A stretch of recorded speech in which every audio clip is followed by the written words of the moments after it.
The Screensavers, followed by Players at 8 and Sweat at 8:30.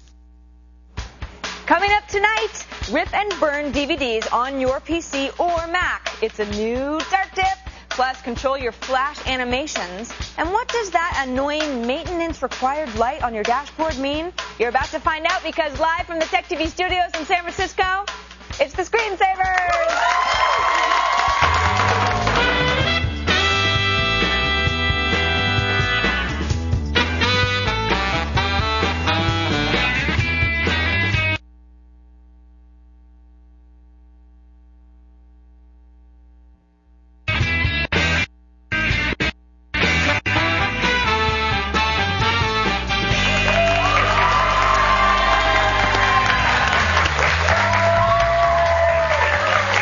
Ladies and gentlemen, and welcome to the Screensavers. I'm Patrick Norton. And I'm Kevin Rose. Thanks for joining us on the Screensavers. This audience is going crazy. Happy audience. The only place on TV where you can be sure to get live product demos, interviews, tips and tricks, and the very best in computer health. Great show. Amazing show. Kevin's going to show you how easy it is to rip and burn DVDs with your Mac or PC for backup. Archival purposes. Ripping is merely referring to removing the data from the potentially dying media. That's right. To preserve it. Correct. For your own fair use. Archival. Yeah, and I'm going to help you get rid of that annoying check engine light. What does a check engine light mean? Why? It's amazing. You can tell so much. You can look actually at what's going on inside of your car's computer. Yeah, I saw you hooking. You're actually interfacing with your laptop to your car's computer. There's some scary stuff you can learn. And you know what? It's getting like any car made after '96 is almost impossible to work on without accessing that data at some level or another. Nice. Annoying. This is something people can buy for their own home, though, right? Yeah.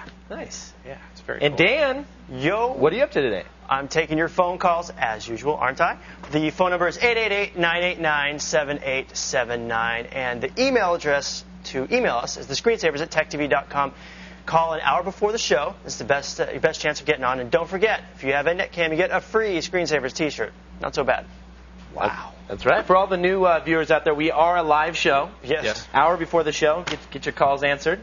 Now let's start off with the tech news that caught our eye today. Sarah has the first story. The first story is a big announcement they've all been waiting for. Sun Microsystems will make Solaris, their widely used server OS, open source. Yes. Well, this is very exciting for the programming community, and I know many of you have been waiting with bated breath to hear this news. We're all just going to have to continue being a little more patient because, unfortunately, no date has been given for the release. But it is set to go.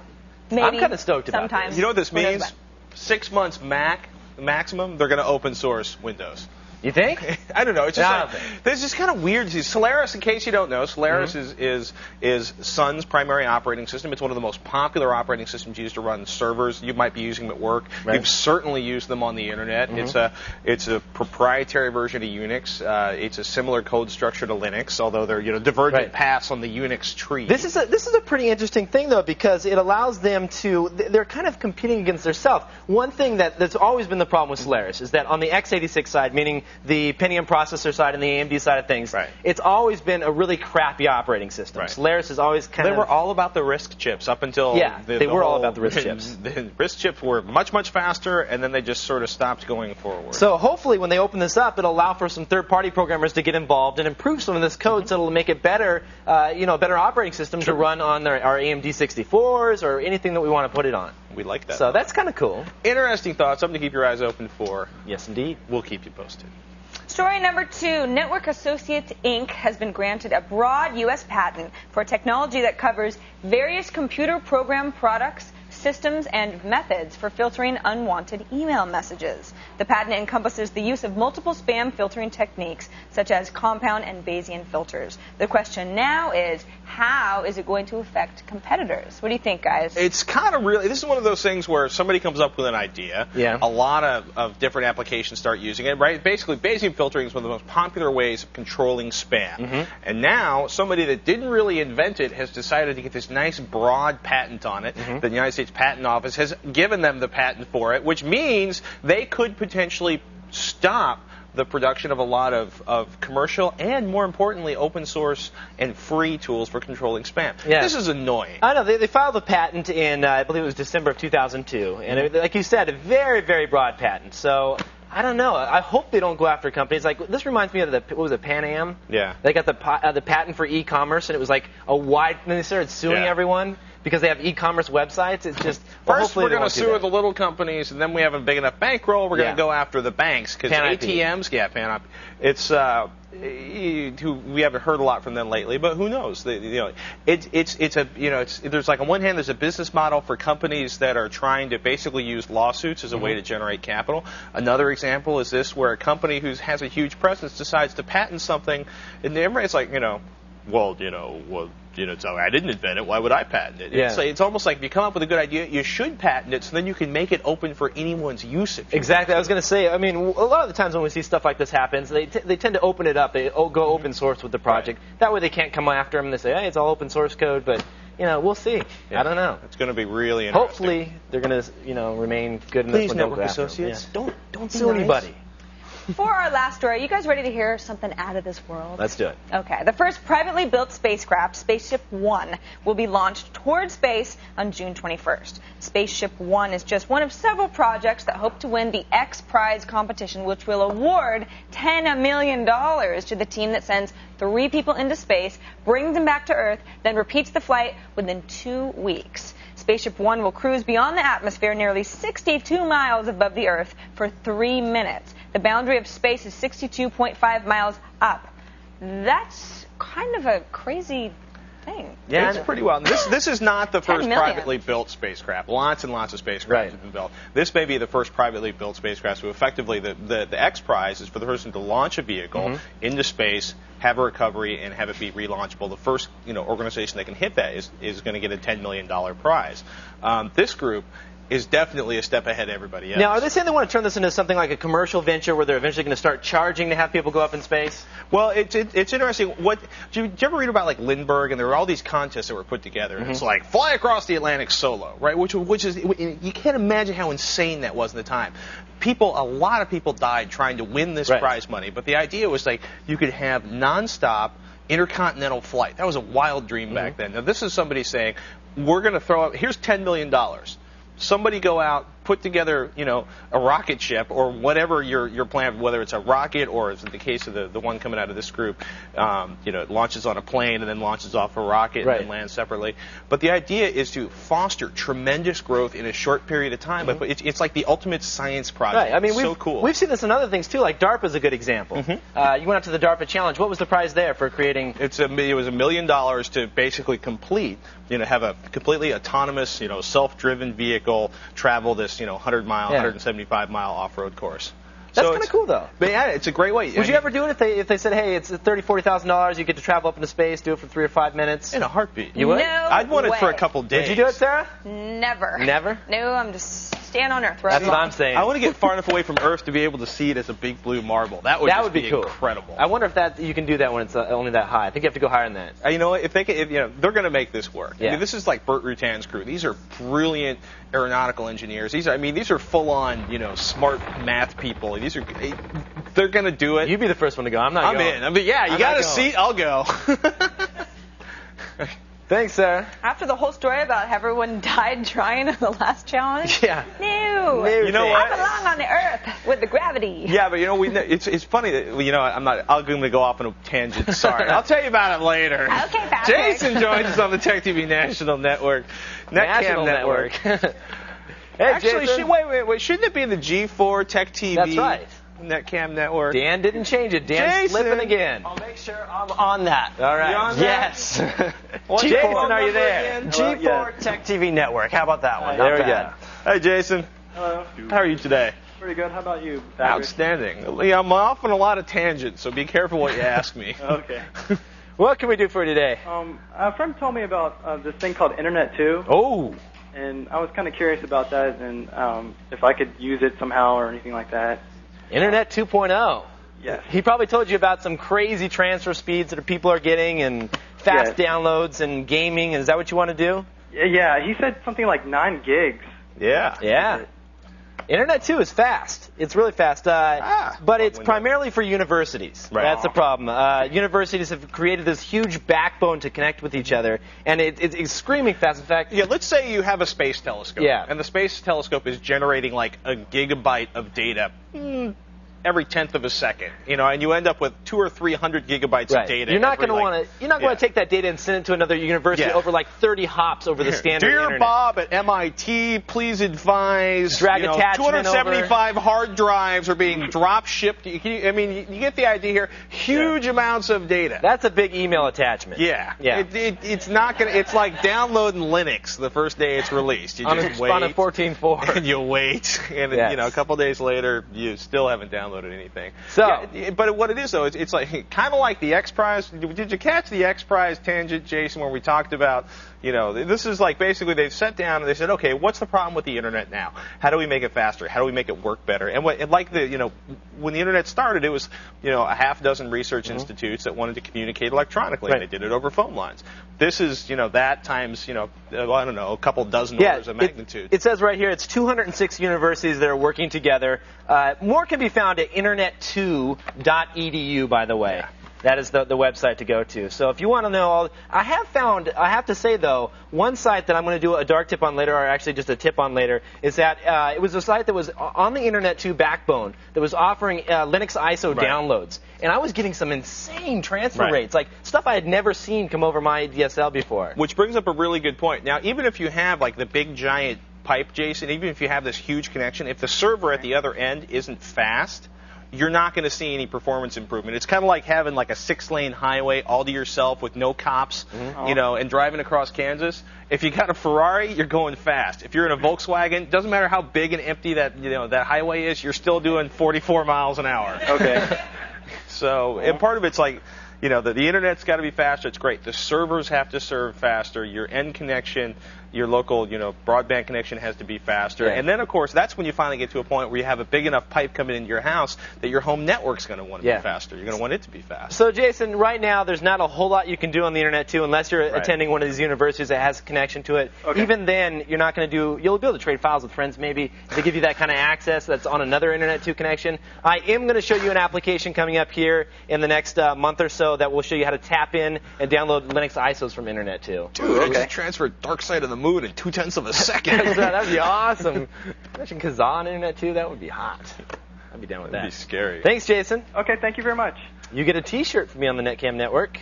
Patrick's got it right there. Why do they always throw it at our heads? This is a T-shirt upside down. We're just getting started. Later on, I'll show you how to fix that annoying check engine light on your dashboard, or at least find out what it is. And up next, back for DVD movies on Mac or PC with Kevin's latest dark tip coming at you when the screensavers continue. Good Lord, they shooting at me. Give me the gun, give me the knife. It's true crimes, better duck your life. Hide your kids, hold your wife. It's true crimes, better duck your ice. Put your purse, stash your cash. It's true crimes, I'm about to blast. Cars, cops, and lock the door. It's true crimes, and I'm taking yours. To the store in a pickup, masking gloves. Guess what? It's a stick-up. Give me all your money, honey. True Crime, Streets of L.A. Rated M for mature. Out my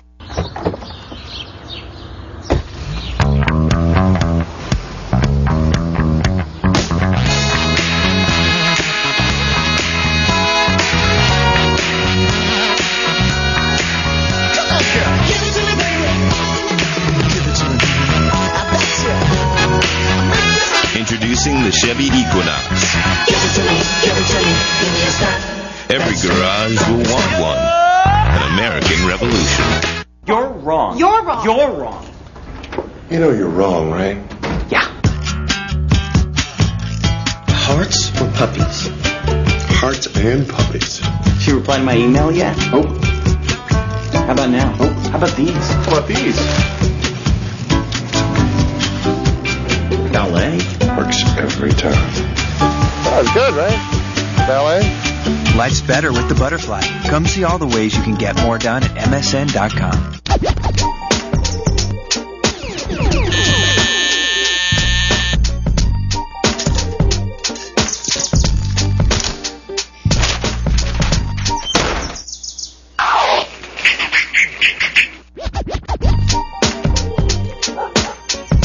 Gamefly.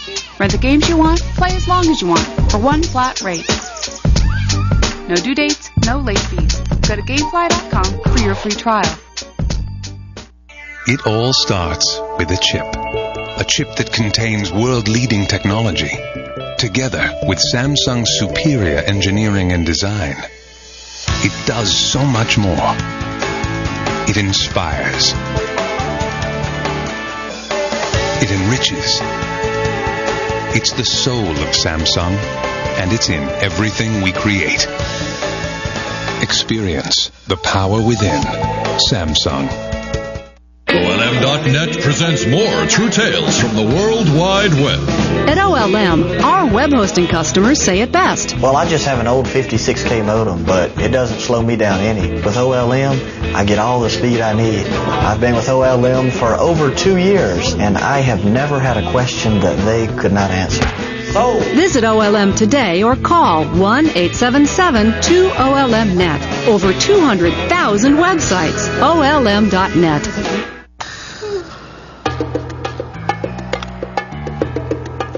You Sarah Taylor? Yeah. You've won G4 Tech TV's $100,000 Digital Dig Sweepstakes. With G4 Tech TV's Digital Dig Sweepstakes, you could win a $100,000 tech makeover for your home. From start to finish, bedroom to living room, we'll make over your home in the hottest tech stuff out there. For more details, watch G4 Tech TV from June 14th to 27th or log on to g4techtv.com/digitaldigs. Brought to you by Circuit City and Yahoo.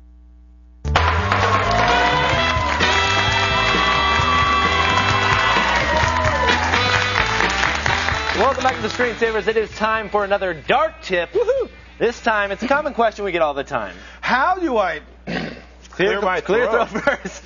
Okay, go ahead, Pat. And then I died on air. How do I copy DVDs using a Mac? You always tell us how to do it on a PC. Why not tell us how to do it on a Mac, Kevin? Kevin, tell us how to do it on a Mac. Why don't you want to know us? Here we go. I will tell you right now, we are going to show you a couple applications, one for the PC and a few for the Mac that you have to deal with. And these are some great programs. These are completely free. Actually, this first one I'm going to show you is free.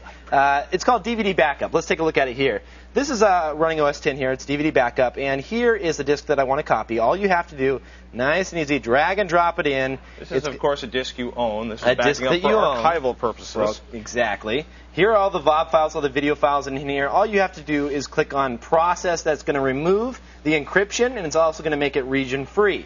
Now, what that's going to do is that's going to save it actually to a location on your hard drive and save all those unencrypted files right to your disk so that you have them. Now, from this point, you launch another application. Once you have already done that and backed them up with DVD Backup, you are going to launch a program here called DVD 2.1. And what it's going to do is going to take those decompressed VOD files and it's going to shrink them down to fit on a single layer DVD. So 4.47 gigabytes or somewhere around there. So think of it this way. When you're extracting the information from the DVD, you're actually pulling it from a dual layer disk, meaning that it stores information on 2 layers of the disk.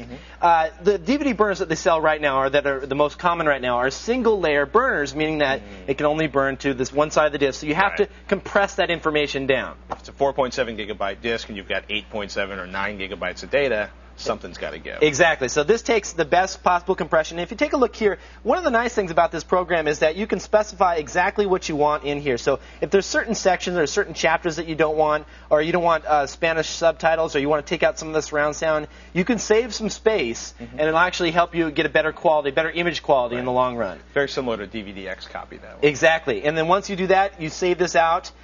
It'll save it to files, and then you launch Toast, and then you can just burn it right to a disk and then play it in your standard DVD player. The next thing I want to show you is on the PC side of things now. My favorite application, one that we've been talking about for a long time now, is DVD Shrink. It's completely free, and it works. I mean, it's awesome. So let's take a look at it here. This is DVD Shrink running, and what we've done is we've placed a disk in there, and I can show you that you can preview exactly what segments that you're looking at by just clicking on the play button here, and it's actually going to preview the movie. That's actually a dark scene in the movie, but you can scroll to anywhere that you want in the movie. And then it's going to show you that here is the disk up at the top here. It shows you exactly how many gigabytes, if we take a look, that we're taking up here. Here's this is actually taking up 4.467 megabytes of space. Same idea is whereas you can choose exactly which extras you want. If there's certain like bonus features that you don't want, you can remove them to save some space so you get better compression. The thing I really like about this is it's an all-in-one solution, meaning that you stick the disk in, it completely decrypts it, saves the files, and then burns it. There's nothing you need to do but click on this backup button right at the top here. You click that, and it's automatically going to work with the Nero engine that's built in. Cool. You can see here you can choose region-free right here, and then just choose backup options. It'll just play a beep when the burn's done. Backs it up, and it's perfect. Works great. And that's all there is to it. This is completely free. The only program that does cost a little bit of money is the Mac DVD to One application that is a few dollars to purchase that as well. I believe it's like $29. But a lot cheaper than, your $100 like DVD XCopy solution. But you like DVD XCopy. Well, part of the reason I like DVD XCopy is less to do with the application, but the fact that they're fighting legally to make it, or they're fighting to make it legal to make archival copies of your DVD, so you don't have to deal with the 9 copies of Snow White that your kid tossed under the couch. Exactly. So you can make archival copies and burn them over again. Yes, just that would be nice. You let everybody at home know that you do not go out. You do not own your Netflix movies. Do not go out and back these up. These are DVDs that you actually own yourself. If you want to download any of these apps, all the links and the article I actually put on my website because we're having the transition to the new website. So just go to kevinrose.com and you can get all the links there. That's a good idea. Yep. Nicely done. Ladies and gentlemen, still to come. Tired of the check engine light? You want to know what it's all about? You want to find out if your dealer is going to rip you off fixing your car? We're talking about how to figure out what's going on inside your car. And up next, find out how to make your PC silent when we answer our next caller's questions. Coming up when the Screensavers continue.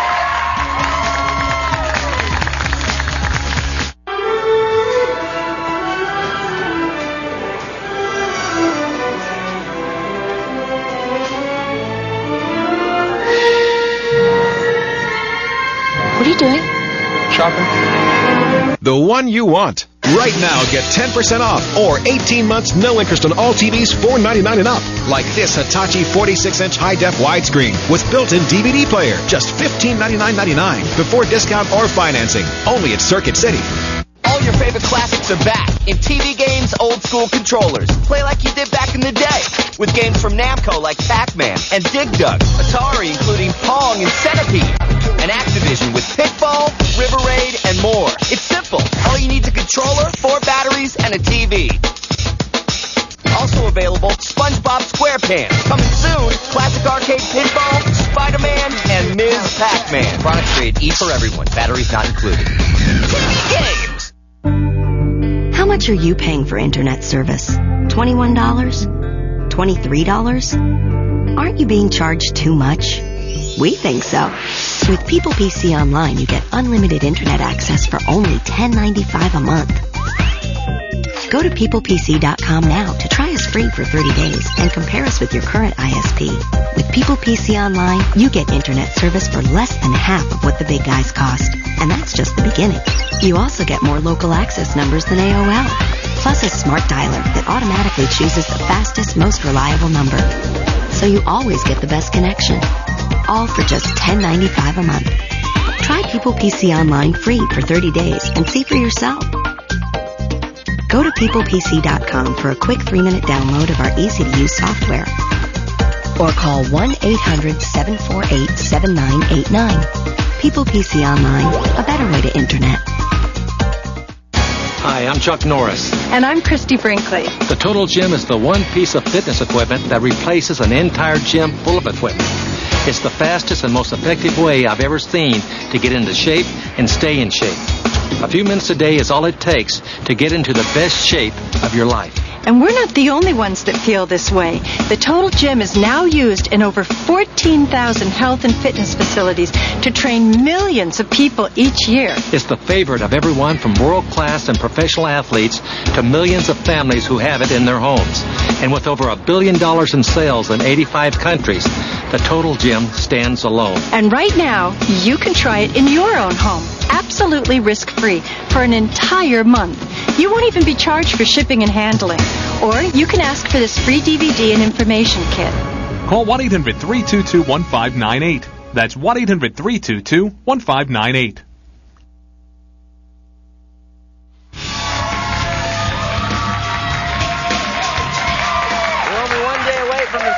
Screensavers LAN Party. Powered by NVIDIA. The game is Battlefield 1942, the Desert Combat Mod, version .7. It's got new maps to kill people on, new sounds to hear people die, and all new weapons to kill people with.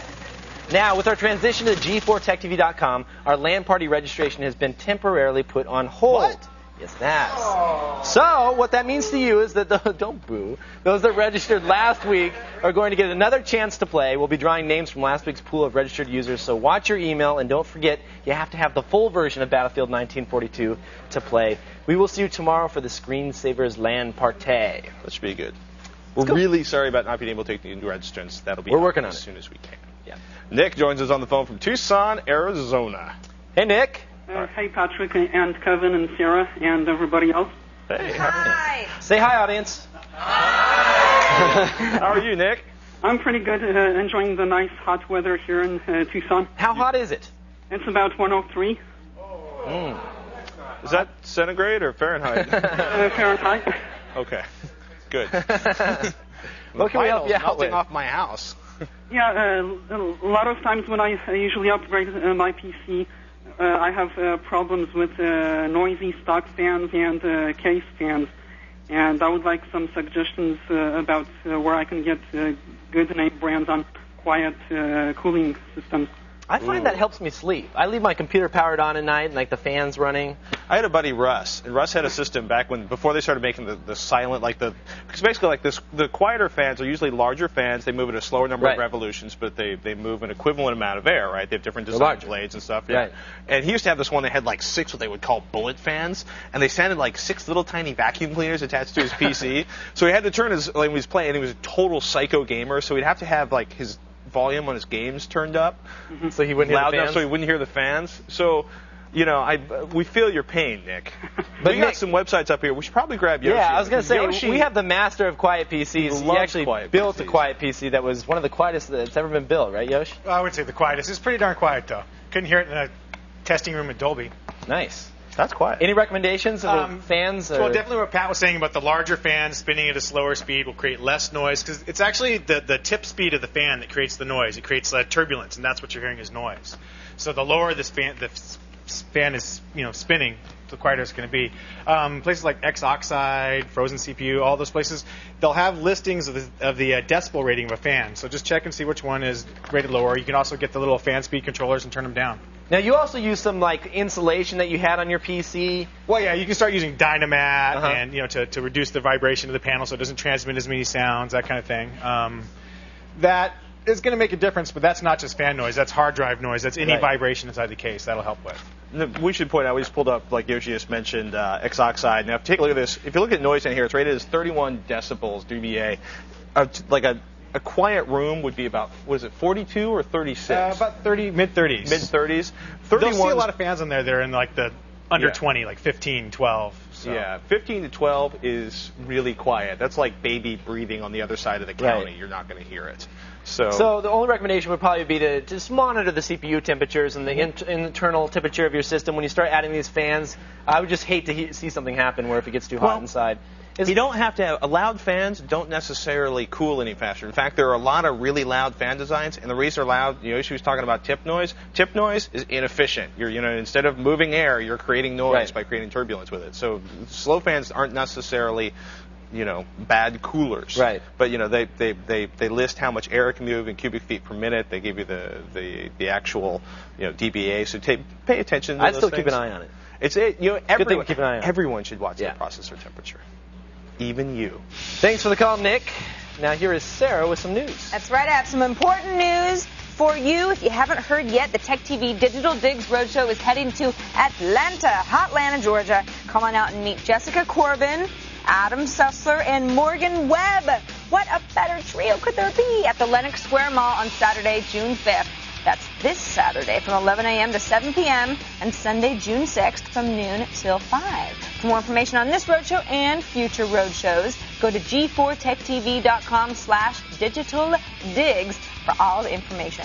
I might be in another one, too, coming up. Don't go anywhere. Learn how to add stop, start, and rewind buttons to your Flash animations. That comes in handy. But after the break, what does it mean when your maintenance-required engine light comes on? And how do you turn the darn thing off? Pat will show you what to do when the Screensavers continue. The year's most magical adventure is here in 2 days. You can pack your things and drive to a theater near you. You must look beyond. She's gone mental. Harry Potter and the Prisoner of Azkaban. Rated PG. It's Ashley's 10th birthday. New Juicy Fruit Strawberry! All right, I think he wants it back. Gotta have Twisted Sweet. Gotta have New Juicy Fruit Grape Melon and Strappleberry. 40 million. We're looking at P ratio a little over 50. Hey, honey, I thought you might want to see this. Debt, you're looking at Go ahead, Sam, show Daddy. Million, 780. Yeah! Sweet! Surprise Dad this Father's Day. Was it 15%? Get T-Mobile's Family Time Plan. Families talk free, and now get free video messaging. T-Mobile. Get more. Romantic. Want to warm things up? Trojan Man! Looks like you two were about to bump the buoy. Well, here's the new Trojan Warm Sensations condom. Warm? Yes. Cool. A moisture-activated lubricant creates a warming sensation both can share. I'm on board. Warm sensation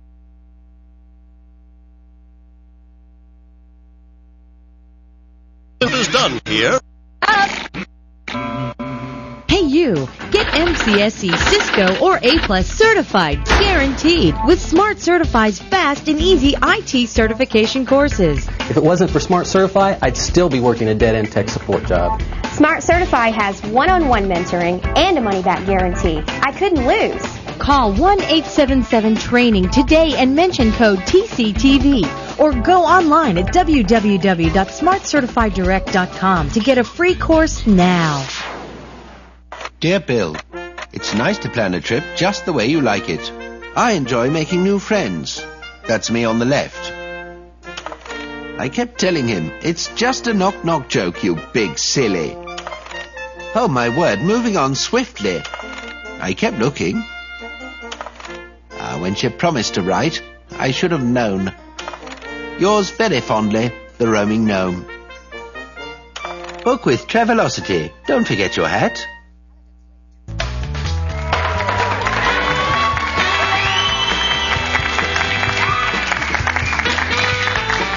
Welcome back to the Screensavers. I'm Kevin Rose. And I'm Patrick Norton. And the audience is happy. Coming up this half hour.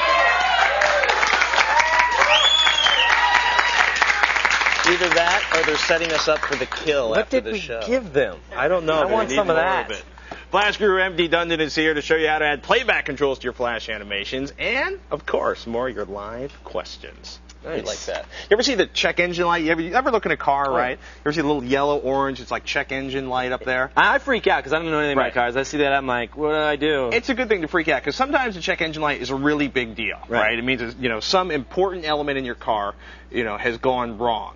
It can also mean that something really minor has gone wrong. Mm-hmm. It seems like a really major deal to the engine. But the check engine light is basically the computer inside of the car that runs it. And basically, what it's there is to tell you that it's time to go to the dealer, it's time to go to your mechanic, it's time to find out. It's time to pay like $1,000 every time that happens to me. Yeah, well, you know what? What's getting interesting is as of this is like based on onboard diagnostics or OBD, and OBD1 and OBD2. And previous in 1996 was OBD1. You basically take a little $30 thing and you plug it into your car, and it would flicker a bunch of lights. Kind of like it's like a postcode for your car. Right. So it basically says, this module isn't working or the O2 sensor isn't working. The O2 sensor doesn't working, there's a couple things that happen. One, you're not going to pass smog because no O2 sensor sits in your exhaust, tells you how much oxygen is present in the exhaust stream from the engine. The O2 sensor isn't working, you're going to get a bunch of things. You're not going to pass smog, you're going to get bad gas mileage. No idea what you're talking about. Yeah, well, how many things does a computer that's sitting in the car, how many different things does it monitor? What are we talking like? When you're talking like 1996 and 4, which is like the ODB2 stuff, right? Hundreds. There's some standardized stuff out there. It's like a standardized list of stuff that the kind of like the California Air Resources Board and the EPA and everybody sat down and put up a list of stuff that every auto manufacturer, you should be able to plug something in, and basically somewhere within a couple 3 feet there's like a standard distance from your steering where there's a plug that looks a lot like this. and you plug a cable like this or a gadget like this one into that, and that allows you to actually read the information that's stored on your computer. Well, this sounds like a good idea because then you can find out what's wrong and your mechanic doesn't take you for a ride. Exactly. The basic thing you can do with these is if you get a check engine light, you can plug it. You can buy one of the least expensive adapters, which are in that sort of $30 to $50 range. Okay. And you can plug it in, and it'll basically give you the error code. Then you can look up the error code online. Hopefully, what's kind of unfortunate is like while there's a bunch of public open error codes, the big auto manufacturers have their own sort of like we decided we wanted to be able to track these 278 different functionalities, but to get the rights to look at that information, you have to pay additional money. It's kind of really frustrating. Can you show me how it works? So basically, the one that's out there, one of the more notable ones is from Davis, and it's the drive-by car chip. There's the car chip and the car chip EX. This one sells for about $130. Okay. And it's got a pretty simple interface. It doesn't allow you to track a lot of stuff simultaneously, but it does make it really easy to use. Is this USB going in the back here? It's USB now. This one we have is actually an older serial one. Basically, you plug this into your car. It sits there and it tracks the information. Okay. So what I'm showing right here is one of the things they like to do. If you want to like track your teenager, it'll do things like tell you what's in terms of like how fast did they go, how long were they going, and it'll track a certain amount of time. What I also started looking at, it's like, okay, here's our airflow rate that's coming through the front end, so you can look at some of what the sensors are picking up, the throttle position, the battery voltage. You can set it up for all sorts of weird little items that you want to track.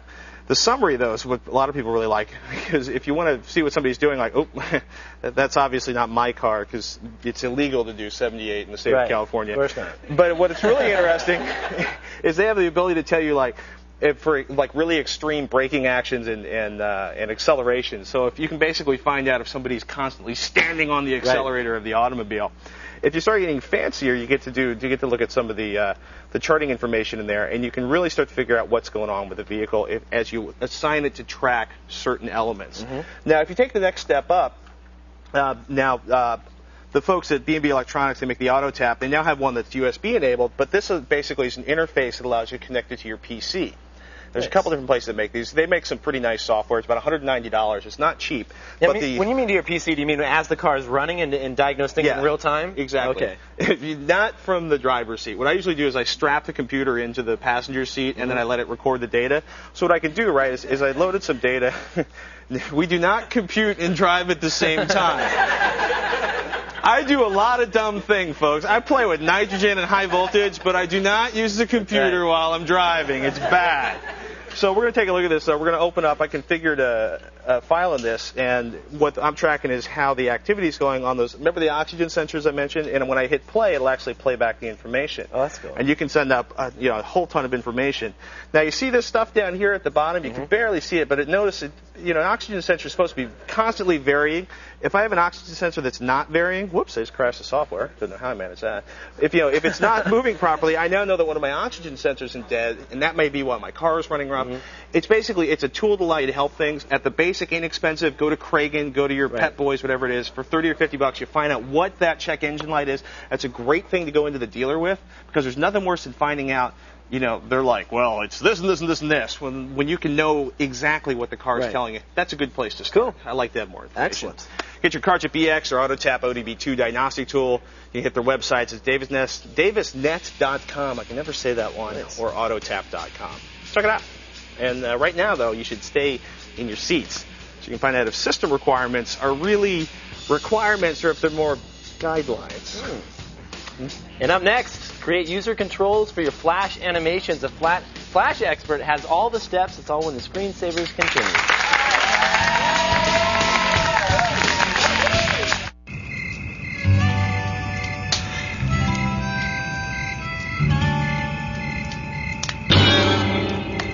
Are you nuts? What are you doing? I just closed my home equity loan with Ditech.com.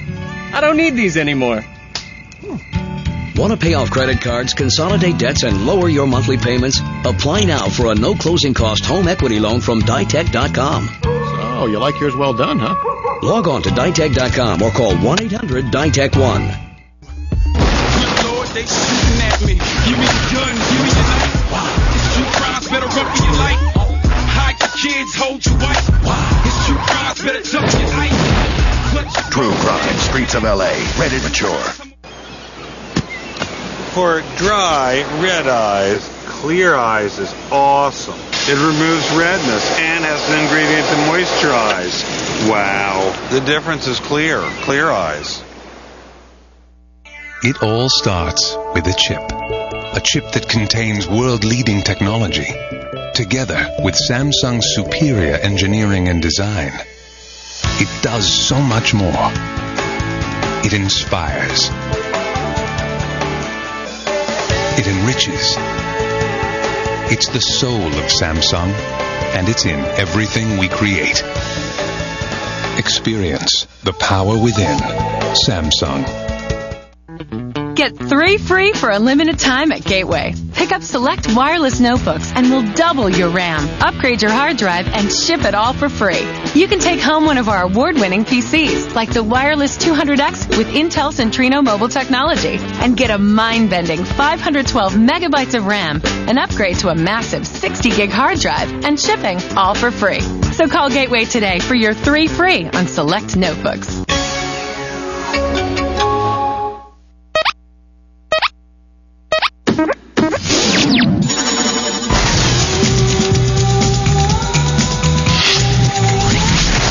G4ia, the award show for gamers, is starting soon.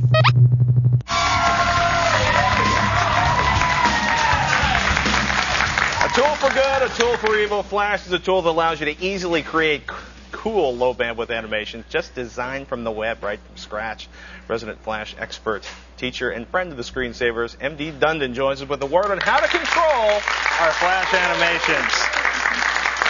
Well, you know, you've seen, remember like the early like car ad days when they put like a 42 megabyte file? How big, how much stuff do you put in a Flash animation? People in my classes don't come out with 42 megabyte files. So pay attention. That's right. So what are we learning today? Okay, we're going to take a little time to calm the furor down because people are like, I have to type my code in. Well, that's cool. We could do that. What we're going to do is we're going to put user controls in. Okay. Because animations need to have a play, a stop, a rewind, and it's actually really, really simple to do. Very cool. So basically, when you talk about user controls, it sounds like, you know, scary UI. You're talking about like buttons and switches. Yeah, you got it. Okay. So you can see on my screen right here, I have a play, a stop, and a rewind button. Nothing gets simpler than that one. But what we're going to do... You got to hit play. They got to see the button. Oh, we can't play yet because we haven't added our action. We'll get there. We'll get there. And this is why user controls are important. It's true, because up to this point, they can't do anything with those. So what we're going to look at is we're going to take a little gander at how this file is set up before we actually make our actions. And in the very first frame, we have a frame label. Now, frame labels are these really interesting things which are named places on the timeline. Okay. And you want to use a frame label rather than a frame number because let's say you went to frame 5 and all of your scripts and you had 300 buttons that all went to frame 5. That's and a then lot of suddenly, buttons. yeah, maybe you wouldn't want to have 300 buttons. Perhaps but 100. Yeah, okay, just 100 for today. And you suddenly decide you want it to start in frame 10.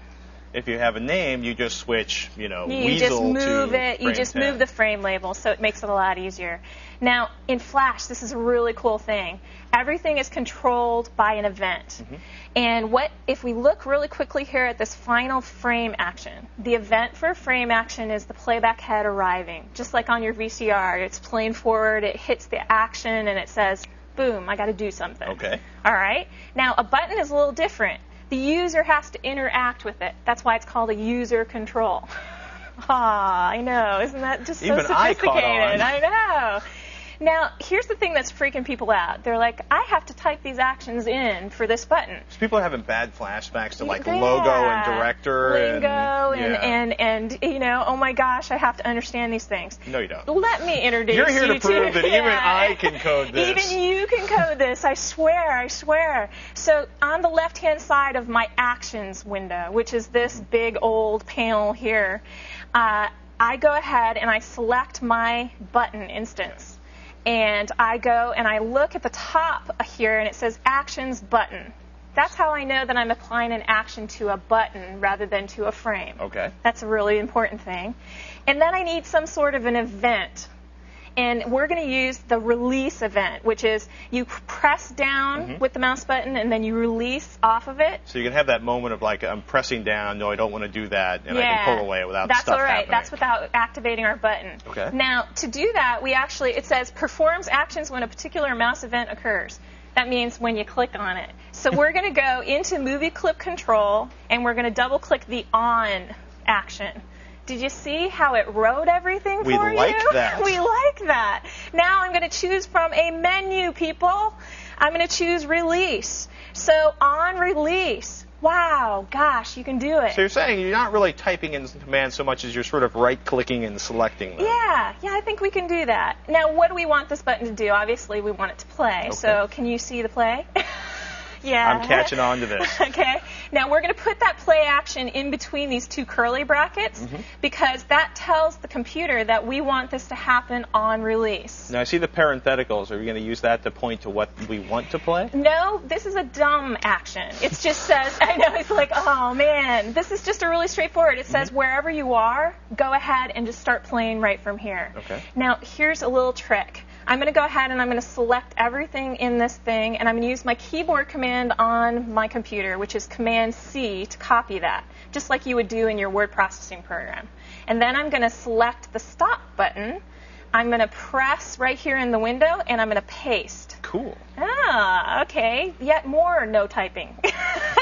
I'm going to delete the play button, and I'm just going to change it to stop. That makes sense. Okay. Anything tough so far? I'm with you. All right. The rewind, though, I know that's going to throw me for a Okay, loop. the rewind. The rewind isn't going to be tough either. I'm going to go ahead and I'm going to copy and paste it again. And then I'm just going to select, delete on the keyboard, and then I'm going to use one more. Now, you'll see two functions here. One is go to and play. The other is go to and stop. It goes to a frame label name and stops. Or it goes to a frame label name and plays. Okay, we're going to stop. We're going to have a rewind button that forces them. Now, what you'll see is that it's asking us for something. So, I have to type for the first time. Are you scared? Oh my God, what am I going to type? Where's the little teddy bear that was floating around the set? I'm telling you. Okay, the butterfly will come in just a minute, I promise.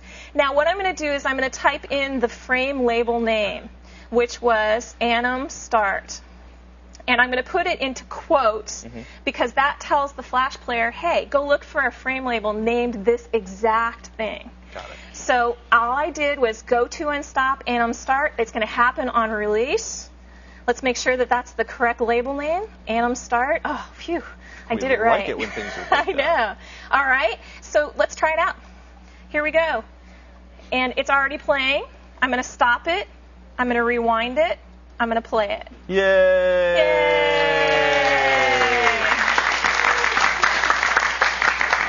Even I understood.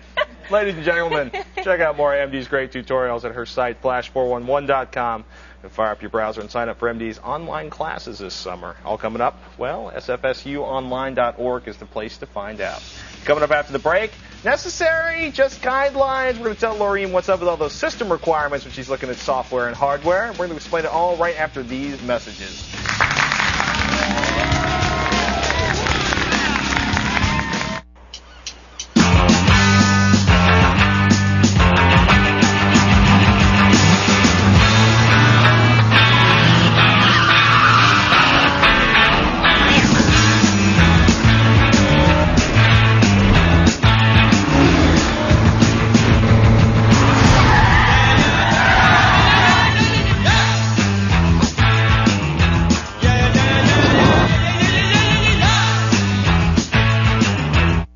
Things in life that are the best. My best friend. The best shortcuts. The best cuts. And of course, the best place for these. My son. Chris, let me call you back. I'm a little busy. Now at Radio Shack, find hot deals from Sanyo. Like this Sprint PCS Vision Ready Link Phone RL4920 by Sanyo. Just $49.99 with 2-year agreement. Did I mention the best sport? Radio Shack. Looking for something more? Wider horizons, a fuller life? I was, and I found it. Surprisingly close to home. I tried Fly for just $49 at my local flight school. All it took was the free certificate from Be a Pilot. I'm getting off the road and out of the crowd. For your certificate, call 888-BE-A-PILOT or log on to beapilot.com. Getting started was easy and well worth it. Try it. You'll be surprised. What's the best part of your home business? Well, the money, the financial security, and the freedom. The lifestyle, working when and where I want. Not having a boss.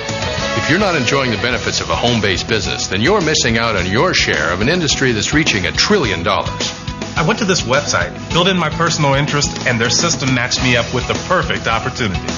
4 years ago, I had no job and over $200,000 in debt. I went to this website, and this year I should make over $250,000. I got started only 11 months ago, and I'm up to $5,000 a month. If you're considering a home-based business, this is the one website that you need to visit. They take all the fear out of getting started. All you need is a computer and the desire to succeed. My goal for next year is $50,000 a month. I never dreamed I'd be making $20,000 a month, but I am. This wasn't one of those get-rich-quick schemes, but guess what? I did. Go to this website and get started today. The best of your life is just a click away. So go to your computer and log on to this website now. With G4 Tech TV's Digital Dig Sweepstakes, you could win a $100,000 tech makeover for your home, plus $500 daily cash prizes. From start to finish, bedroom to living room, we'll make over your home in the hottest tech stuff out there. To enter, watch G4 Tech TV anytime between 6 p.m. and 1 a.m. and look for the secret codes. Then log on to g4techtv.com/digitaldigs and enter the code. You can enter up to 4 times a day from June 14th to 27th. For more details, log on to g4techtv.com/digitaldigs. Brought to you by Circuit City and Yahoo! Sure to catch tomorrow's show. Get the most out of your Mac with OS 10 hacks, tips, and tricks. And if program crashes or bugging you, Leo's got a tip to help diagnose your problems. And join us in the Screensavers LAN party where we'll be playing Battlefield 1942, the Desert Combat mod, all coming up on tomorrow's fine blended edition of the Screensavers. Now, Lorraine joins us on the G4 Tech TV Netcam network. Round of applause for Foo. Good job, Dan. Getting that in there. Thank you very much. Thank you. Hello? Hi. Are you calling us from Boca Raton? Yes, I am. Outstanding. Is it warm? Very warm. It was like 102 today. Is it sunny? Very sunny. Because it's like 43 and gray here in San Francisco, Lorraine. So well, we're you need jealous. to come down to Boca Raton. It's tempting. Sounds nice. We like that thought. How can we help you today, Lorraine? Okay, I have I just bought a DVD burner from CompUSA, and it says on the system requirements, Pentium process can only be used with Pentium processor or higher. You know, 700 megahertz or higher, whatever. It can only be used with a Pentium processor. Can I also use it with an AMD Athlon equivalent processor? Absolutely. Not a problem. Yeah. You know what that is, Lori? That's an example of someone getting really lazy when they were typing out the text for the graphics on the box. Because what they could have said is applicable for use for all Cyrex, Intel, and, AMD processors of 700 megahertz or better. You know what I mean? It kind of gets really... If you list every single processor it could run on... Right. You could literally fill half the box just listing those. What they really mean is Pentium equivalent, because the operating system that the software and the hardware you're buying talks to, the operating system, it doesn't really know or care that much if it's an AMD or an Intel processor. The instruction set, the code on the chip, the x86 instruction set, they're both compatible with each other chip-wise, so there's no problems whatsoever. Yeah. Okay, cool. Thanks, guys. Are you installing this yourself? Yeah, I'm building the computer myself. Nice. Outstanding. I want to build a gaming machine. Is this your first one, or have you built other machines before? No, I'm right now on a computer that I built. Nice. I built it like 6 years ago. Very cool. I have to build another one. What kind of what games are you going to be playing on this, Lorraine? Far Cry? I'd like to try Far Cry, yeah. Nice. Battlefield 1942 Vietnam. Send me an email. I'll get you in our LAN party when we do Far Cry again. That would be cool. awesome. Okay, I will. Alrighty. Thanks for the call, Lorraine. Bye-bye. Thanks for the call. Now it's time to check in with Leo. Leo? For a quick tip. I'm going to introduce you Mac users to the whole wide world of Unix software. One of the best things about OS X is that it's got BSD under the hood. It's a Unix machine, and there are thousands of wonderful Unix programs out there. But sometimes it can be a little tricky to install them if you don't know all the details and how to build and so forth. The first thing you got to do is, of course, install the developer tools, the C compiler on here, and you can download that from Connect developer.apple.com. It's free. You got to register. Once you got the developer tools on here, I highly recommend Think from think.sourceforge.net. It's a free project designed to bring all the best open source software to OS 10, and boy, it sure makes it easy. Think has a command line interface that's as simple as typing think, install, and then your favorite Unix program, for instance, Joe, the text editor. I'll have to enter in my password, and I'll have to enter in it correctly, my administrator password, and then Think will actually go out, download the source code it needs, and compile it automatically. By the time it's done, I'll have Joe, my little text editor, installed on OS 10. There's an even easier way. Think comes with Think Commander, a GUI interface to it. And what's nice about it is you can see all the different packages, 1,498 different great Unix programs that you can install. Installing them is very simple. You just click on it and click the install button, and bada bing, bada boom, you'll have Unix software. Any Unix software practically that you want, including X Window and KDE and GNOME and everything, installed on your OS 10 box. Think makes it easy. Think.sourceforge.net. I'm going to keep on compiling and get back to you guys. See you later. I love It's Think. not my hair. I love Think. I use Think all the time. It's a great program. And it just makes it so easy. Yes. Good now, tip. Thanks, Leo. If you thought that tip was awesome, now here is Dan. Dan with his helpful tip. Thank you, Kevin. If the My Documents folder isn't your first choice to save your docs in Word, you can change the default location very easily. What you do is go click on Tools and then go down to Options. Then click on the File Locations tab. And then under File Types, you'll see Documents. Make sure that's clicked on, and then go to Modify. And then from here, you just choose the folder that you want it to be saved in. It's that simple. Not bad. So there we are. Checking our inbox, see what's on your mind. All that when the screensavers comes back.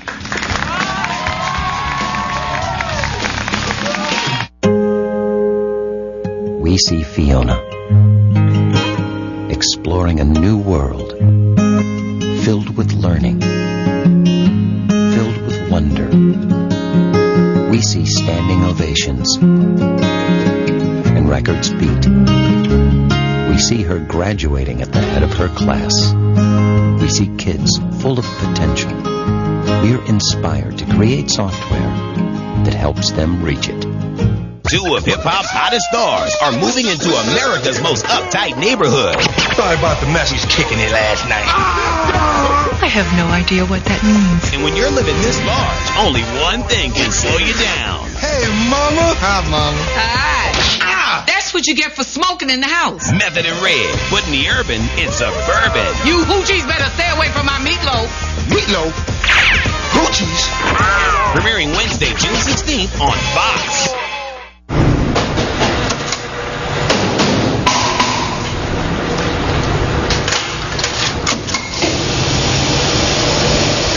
On stoke.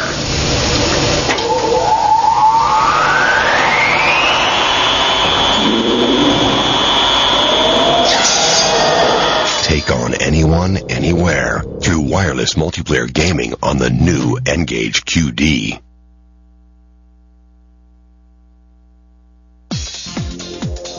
Looking for a new job? Look to the tech leader first at the Tech TV Career Center, powered by DICE. Just log on to techtv.com/techjobs and instantly search for tech job openings around the nation. Post your resume or create a job alert to receive fresh jobs daily in your email. Look to the tech leader first. The Tech TV Career Center, powered by DICE. Available right now at techtv.com/techjobs. Players, next.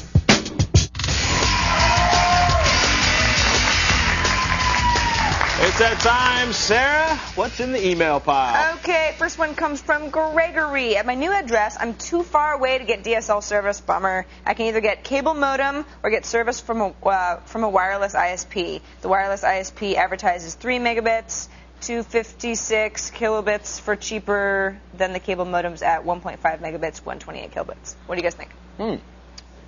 Well, being owned by Comcast, we should probably say that cable modem is a superior option for online downloading.